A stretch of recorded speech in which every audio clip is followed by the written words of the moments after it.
Chapter 18. After these things, Paul departed from Athens and went to Corinth. And he found a certain Jew named Aquila, born in Pontus, who had recently come from Italy with his wife Priscilla, because Claudius had commanded all the Jews to depart from Rome. And he came to them. So, because he was of the same trade, he stayed with them and worked, for by occupation they were tent makers. And he reasoned in the synagogue every Sabbath, and persuaded both Jews and Greeks. When Silas and Timothy had come from Macedonia, Paul was compelled by the Spirit, and testified to the Jews that Jesus is the Christ.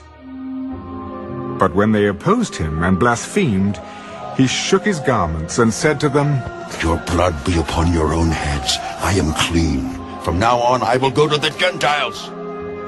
And he departed from there, and entered the house of a certain man named Justus, one who worshipped God, whose house was next door to the synagogue.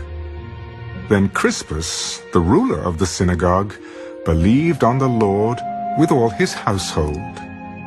And many of the Corinthians, hearing, believed, and were baptized. Now the Lord spoke to Paul in the night by a vision.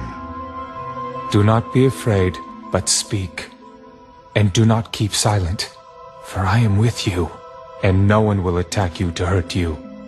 For I have many people in this city." And he continued there 1 year and 6 months, teaching the word of God among them. When Gallio was proconsul of Achaia, the Jews with one accord rose up against Paul and brought him to the judgment seat. This fellow persuades men to worship God contrary to the law.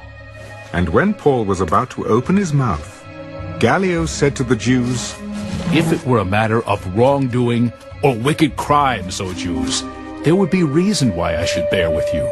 But if it is a question of words and names in your own law, look to it yourselves, for I do not want to be a judge of such matters."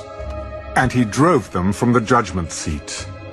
Then all the Greeks took Sosthenes, the ruler of the synagogue, and beat him before the judgment seat. But Gallio took no notice of these things. So Paul still remained a good while. Then he took leave of the brethren and sailed for Syria, and Priscilla and Aquila were with him. He had his hair cut off at Cenchrea, for he had taken a vow. And he came to Ephesus, and left them there. But he himself entered the synagogue and reasoned with the Jews. When they asked him to stay a longer time with them, he did not consent, but took leave of them. "I must by all means keep this coming feast in Jerusalem. But I will return again to you, God willing." And he sailed from Ephesus. And when he had landed at Caesarea, and gone up and greeted the church, he went down to Antioch. After he had spent some time there, he departed, and went over the region of Galatia